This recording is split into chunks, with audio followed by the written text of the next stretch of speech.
নমস্কার বন্ধুরা, আজকে আপনাদের জন্য নিয়ে এসেছি মহারাষ্ট্রের একটা স্পেশাল রেসিপি চিকেন মালবনি।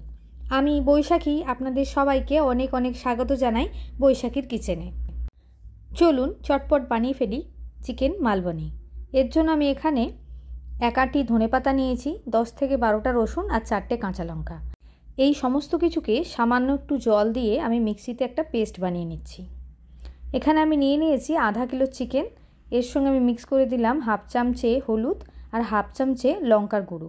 তার সাথে দিয়ে দিচ্ছি আগে থেকে বেটে রাখা ধনেপাতা, কাঁচা লঙ্কা, রসুনের পেস্টটা। এবার এই সমস্ত কিছুকে খুব ভালোভাবে আমি মিক্স করে নেব। নিয়ে মিনিমাম আধা ঘন্টার জন্য আমি ম্যারিনেট করে রাখবো। এখানে চাইলে আপনারা একটু লেবুর রস বা কোকমের রসও অ্যাড করতে পারেন, যদিও আমি কিন্তু সেটা অ্যাড করিনি। এখানে আমি নিয়ে নিয়েছি দুটো পেঁয়াজ মিডিয়াম সাইজের স্লাইস করে নিয়েছি, 10টা রসুন আর 1 ইঞ্চি আদার টুকরো স্লাইস করে নিয়েছি সেটাও। এবার সমস্ত কিছু আমি দিয়ে দিলাম একটা কড়ার ভেতরে। তেল দিয়েছি খুবই সামান্য, আপনারা দেখতেই পাচ্ছেন। এবার এই সমস্ত কিছুকে একটু লাল লাল হওয়া পর্যন্ত আমি ভেজে নেবো। এটা কিন্তু লাল হবে না, মানে কালারটা একটু চেঞ্জ হয়ে যাবে, পেঁয়াজের একটু পিঙ্কিশ কালার এসে যাবে, সেইরকম স্টেজ পর্যন্ত আমি এটাকে একটু ভেজে নেব। আমার রান্নার পদ্ধতি আপনাদের কেমন লাগছে অবশ্যই আমাকে জানাবেন। আপনাদের প্রতিটি কমেন্টস আমাকে এগিয়ে যেতে অনেক উৎসাহ যোগায়। আমার রেসিপি যদি আপনাদের ভালো লাগে অবশ্যই চ্যানেলটি সাবস্ক্রাইব করে পাশে থাকার অনুরোধ জানাবো।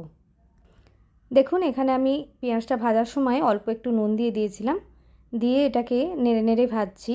যেহেতু তেলটা কম, কন্টিনিউয়াস আপনাদের নাড়তে হবে। এরপর আমি এখানে দিয়ে দিচ্ছি আধখানা মালা নারকোল, ফ্রেশ নারকোল আমি কুড়িয়ে রেখেছিলাম, সেই সমস্তটাই দিয়ে দিলাম। এবার এটাকে আবারও লো ফ্লেমে আমি নেড়ে নেড়ে একটু ভেজে নেব, যতক্ষণ না নারকোলটা থেকে একটা নাটি ফ্লেভার আসছে আর এটা একটু ঝুরঝুরে মতো হয়ে যাবে, ততক্ষণ আমি একটু ভেজে নেব। একটু হালকা ব্রাউন ব্রাউন কালার এসে যাবে সেই পর্যন্ত। আপনারা চাইলে এখানে ড্রাই কোকোনাটও ইউজ করতে পারেন, আমি এখানে ফ্রেশ কোকোনাট ইউজ করেছি। এই সমস্ত কিছু খানিকটা ভাজা হয়ে যাওয়ার পর এখানে আমি দিয়ে দিচ্ছি 1 টেবিল চামচ পোস্ত।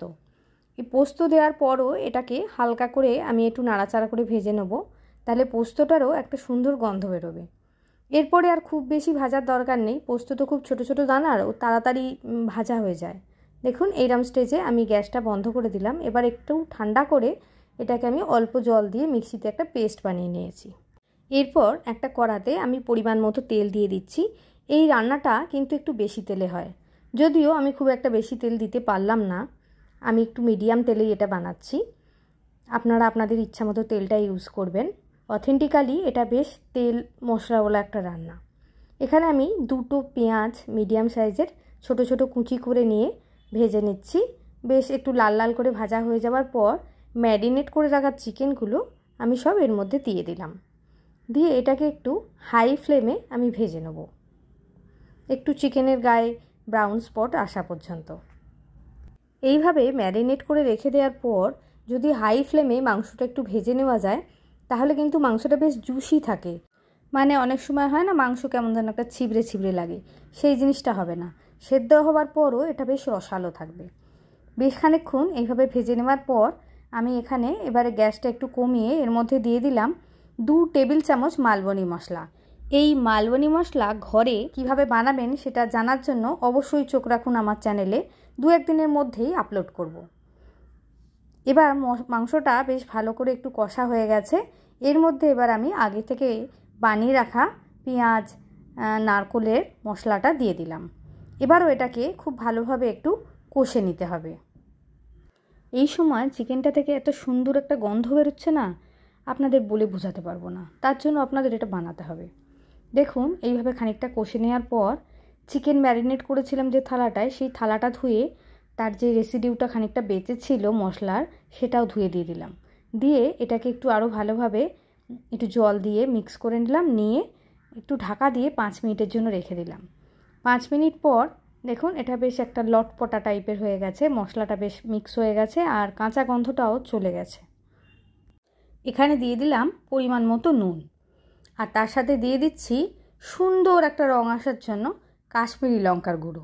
অথেন্টিক্যালি মালবনি মশলায় শঙ্কেশ্বরী লঙ্কা ইউজ করা হয়, সেই লঙ্কাটা কাশ্মীরি লঙ্কার মতোই সুন্দর লাল কালার আসে আর একটা অন্যরকম ফ্লেভার দেয়।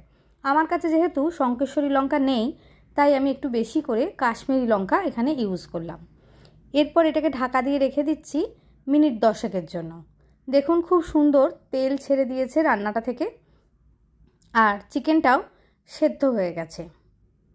এবার আমি এতে জল অ্যাড করে দেবো। আমি 1.5 গ্লাস মতো জল দিলাম।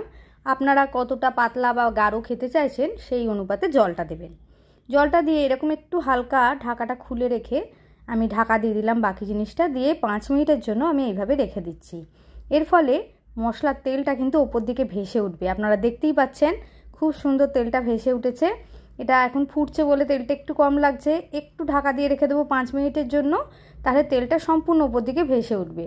এরপর এর মধ্যে দিয়ে দিলাম কুচি করে রাখা ধনেপাতা। এর সঙ্গে খাওয়ার জন্য আমি এখানে বানাচ্ছি চালের রুটি, যেটাকে মহারাষ্ট্রে রাইস ভাকরি বলা হয়। খুব সুন্দর ফুলো ফুলো আর নরম চালের রুটি আমার তৈরি হয়ে গেছে। আর ঝোলটা আহা হা হা, দেখেই আপনারা বুঝতে পারছেন এটা কী পরিমাণ টেস্টি হবে খেতে। মালবনি চিকেন রান্না করে আমাকে অবশ্যই জানাবেন আপনাদের কেমন লাগলো।